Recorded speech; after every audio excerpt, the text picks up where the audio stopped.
Assalamualaikum warahmatullahi wabarakatuh. Nama saya Syamil Syabinaz binti Zulkifli. Nombor pendaftaran 03 DKA 21F1145. Kajian kes ini adalah mengenai jalan yang terletak di Taman Siswa. Merupakan salah satu kajian di mana kumpulan kami meneliti sama ada jalan tersebut mempunyai pengurusan trafik yang baik, jenis kerosakan atau kegagalan dan cadangan untuk membaiki kerosakan jalan tersebut. Kami juga membuat kesimpulan inventori jalan untuk menyelesaikan kajian. Kami telah mendapati jalan tersebut mempunyai beberapa kerosakan besar yang boleh menyebabkan kemalangan. Jalan ini tidak mempunyai pengurusan trafik yang betul kerana tiada lampu isyarat dan keadaan jalan yang teruk. Jalan raya sangat sibuk apabila sampai waktu makan tengah hari, memandangkan terdapat medan selera di tepi jalan tersebut. Kekurangan tempat letak kereta dan jalan yang sempit boleh mengakibatkan kemalangan kecil dan kesesakan.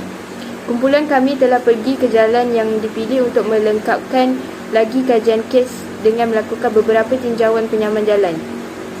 Dengan itu, kami berjaya mengenal pasti beberapa langkah yang perlu diambil untuk membaiki kerosakan jalan raya. Assalamualaikum warahmatullahi wabarakatuh. Saya Umar Sarah binti Muhammad Azri. Nombor metrik 03 DKA 21F1002. Untuk road inventory di Jalan Taman Siswa, yang pertama adalah tiada tanda masuk. Tanda simbol tiada kemasukan adalah sejenis tanda sekatan mesej larangan, iaitu biasanya digunakan untuk dipamerkan di sekitar kawasan di mana terdapat keperluan untuk berhenti dan menghalang orang atau pemandu daripada cuba memasuki sesuatu tempat dengan menggunakan laluan tertentu dan menyampaikan mesej dilarang masuk yang bermaksud kemasukan adalah dilarang atau tidak dibenarkan. Papan tanda ini terletak di tempat di mana kenderaan tidak dibenarkan masuk.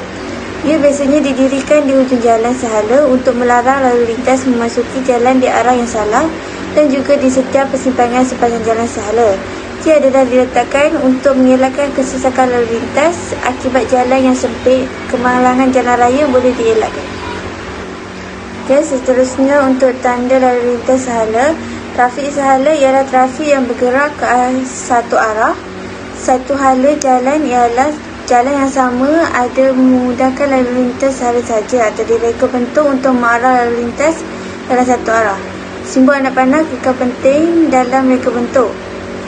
Standard menyatakan ia hendaklah digunakan untuk menunjukkan jalan atau jalan di mana trafik kenderaan bergerak ke satu arah saja. Ia dapat mengelakkan kemalangan yang berlaku. Okey, tempat letak kenderaan, tempat letak kereta di Jalan Taman Siswa tidak mencukupi. Ia adalah kerana tempat letak kereta adalah terhad kerana kesempitan jalan di taman. Untuk menyelesaikan masalah kekurangan parking adalah perlu untuk mengurangkan bilangan kenderaan di jalan raya. Yang cekak dan sistem pengangkutan awam yang sempurna akan memainkan peranan penting dalam mengurangkan kenderaan pada jalan itu. Okey, seterusnya adalah lampu jalan. Lampu jalan ialah sumber cahaya yang menaikkan di tepi jalan atau laluan. Serupa lampu boleh didapati di platform kereta api. Membantu orang berasa selamat dan boleh membantu mengurangkan jenayah. Lampu jalan dicipta untuk membantu dengan periksan menghalang penjenayah. Lampu jalan membantu mengelakkan kemalangan kerana keadaan gelap laluan di Taman Siswa ini. Ia dapat memberi cahaya kepada pemandu untuk melihat dengan lebih dekat kerosakan yang berlaku di jalan ini disebabkan oleh faktor-faktor tertentu. Okey, seterusnya road condition survey di Taman Siswa. Yang pertama adalah leveling. Perpecahan permukaan jalan asfalt ia disebabkan oleh terkeluarnya bahan agregat. Ia mengurangkan rintangan gelincir kasar permukaan jalan dan mendedahkan lapisan di bawah lebih jauh kemerosotan. Perlawanan ini berbaik pada pemandu, terutamanya mereka yang memandu di malam. Kehilangan ikatan antara zarah agregat dan pengikat asfalt sebagai hasil daripada saluran habuk. Zarah agregat memaksa pengikat asfalt untuk terikat dengan habuk dan bukannya agregat. Yang kedua adalah berlubang. Berlubang adalah salah satu kejahatan pada permukaan jalan. Lubang-lubang berlaku apabila jalan raya sudah usang dan tidak dibaiki dengan segera. Ini boleh disebabkan oleh air bertakung di kedalaman apabila mengalami cuaca hujan. Jalan itu permukaan haus apabila laluan tidak ditanda sebagai pengguna jalan raya meneruskan melintasinya. Geseran antara tayar kereta dan permukaan jalan menghasilkan haus dan rekahan antara permukaan jalan. Antara kerosakan yang lebih biasa adalah rata tayar atau kerosakan pada tayar anda. rim bengkok atau rosak, kerosakan penggantungan, kerosakan steering dan juga kerosakan pada badan kereta. Berlubang boleh menyebabkan kereta anda terkeluar dari jajaran, jadi ia akan menjejaskan cara tayar haus dan boleh menyebabkan pergantian tayar lebih awal daripada yang ditanggakan. Faktor suhu turut menjejaskannya kerana geseran menghasilkan haba pada permukaan jalan. Apabila pelanggaran kereta digabungkan dengan kemasan jalan raya akan berkembang dan akhirnya membentuk letangan kecil yang jika tidak dibetulkan akan berkembang dan lubang akan jadi besar. Cacat adalah satu lagi aspek yang mempengaruhi lubang benang ini. Tambahan pula, disebabkan hujan, air akan bocor ke dalam struktur subbase. Yang terakhir adalah routing. Gambar di atas menunjukkan kepada jenis kerosakan jalan yang ditemui di jalan taman siswa kerana beberapa punca. Routing ialah sejenis lekukan dihasilkan oleh licin turapan yang berlaku di sepanjang routing. Routing ialah garis putus panjang yang dicipta oleh pergerakan roda kenderaan yang berulang. Alur ini biasanya dibahagikan kepada 3 jenis alur: campuran, alur ketepatan dan sapit. Groove dikelaskan sebagai ketepatan. Alur ini adalah disebabkan oleh aliran trafik yang berat dan beban yang bergerak melalui kawasan tersebut. Tegasan pada permukaan jalan akan diakhirkan sama rata sehingga ke subbase, dan apabila subbase tidak dapat menyokong beban, letak akan muncul sepanjang permukaan. Seterusnya, pengurusan penyelenggaraan jalan raya. Pertama sekali, resurfacing. Daripada menggantikan keseluruhan jalan, peneropan semula ialah pendekatan penyelenggaraan yang mudah yang melibatkan penambahan lapisan bahan baru ke atas yang lama. Apabila kerosakan mula-mula muncul, kita boleh memadamkan hayat jalan tersebut dengan memastikan ia kekal aman untuk memandu dengan menerapkannya semula. Seterusnya, surface dressing. Di jalan raya dalam keadaan baik adalah rawatan pencegahan yang bertujuan untuk melindungi dan memanjangkan hayat mereka. Melalui pengubahsuaian ini, jalan raya akan kalis air, dimeterai dan diberi permukaan baharu untuk brek yang lebih baik dan meningkatkan keselamatan. Seterusnya, roadside maintenance. Bahu jalan diratakan dan dibentuk biasanya menggunakan jentolak motor. Bahan baharu ditambahkan pada bahan yang telah hilang akibat tindakan trafik dan hakisan air. Seterusnya, inventory road maintenance. Kerja pembersihan dilakukan pada papan tanda jalan yang memantulkan cahaya. Pemeriksaan dijalankan pada waktu malam secara berkala setiap 3 bulan untuk memastikan papan tanda jalan kelihatan memuaskan pada waktu malam. Seterusnya, pothole maintenance. Semua lopak yang terdapat dalam bahan turapan dibersihkan terlebih dahulu dengan membuang semua bahan yang longgar. Kemudian bahagian tepi hendaklah dipotong lurus dan selari dengan garis tengah jalan dengan hujungnya bersudut tepat di antaranya. Seterusnya, bahagian tepi dan bawah lopak kemudian dipotong rata dan disembur dengan lapisan nipis bitumen dan tag emulsi. Lubang yang telah dibersihkan dan ditutup oleh tag coat kemudiannya diisi dan dipadatkan dengan premix. Untuk lopak yang lebih dalam, khusus pengikat premix disediakan penyediaan lapisan haus pertama. Permukaan yang padat harus dihasilkan untuk mengelakkan resapan air dan mengurangkan kerosakan permukaan. Hello, my name is Muhammad Faris bin Saleh. So for today, I will explain you about our study case. My part is about discussion. So in discussion, we have 3 main points. First is traffic management or road inventory. Second is road condition, and third is road maintenance management. So for the first one, we get road inventory.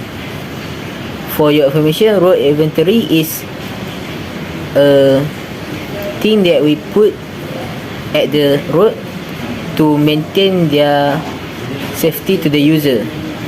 Road inventory such as road sign, road marking and street light.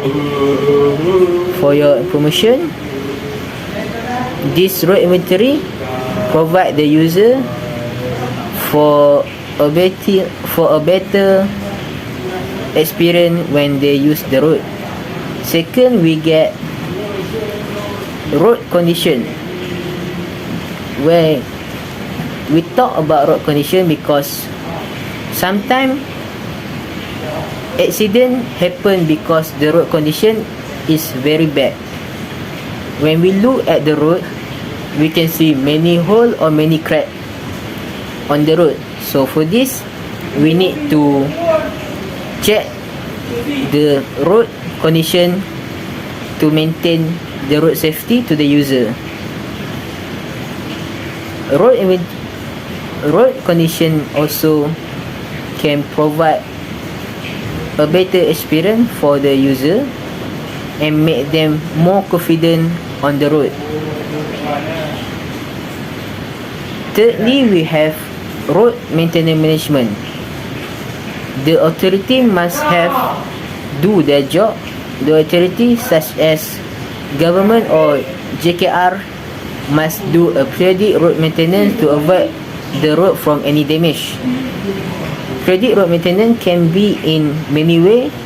They can repair the existing pavement, they can repair the roadside furniture, or avoid a blocked drain that can make the road become wet or make the road become flood that can danger the user of the road.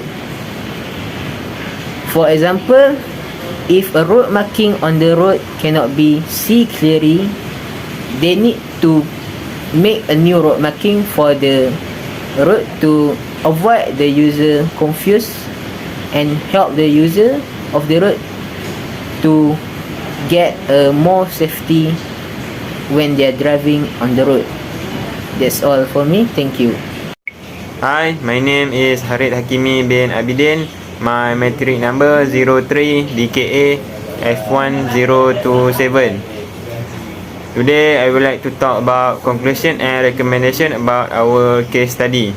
For this study case, we can make a conclusion that every road must have a complete road inventory, a good road condition and proper road maintenance management.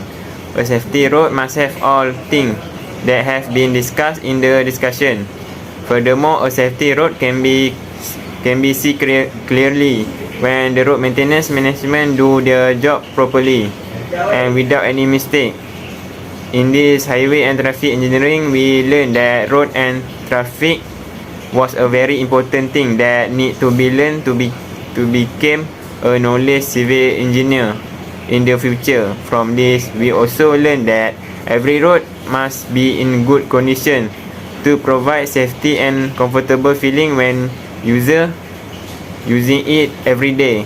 Last but not least, we hope from this study case assignment we can learn many more things about highway and traffic engineering in our way to be a successful and knowledge civil engineer in the future. Lastly, for the recommendation, it has 5 things. The first one, establish effective management and coordination of road safety activity. Next, establish sustainable funding to enable implementation of a safety program. Next, develop an urban database to analyze and understand the problem. And develop and integrate city-wide multi-sector road safety program. And lastly, develop and implement a program for infrastructure improvement, road safety inspection and hazardous location management.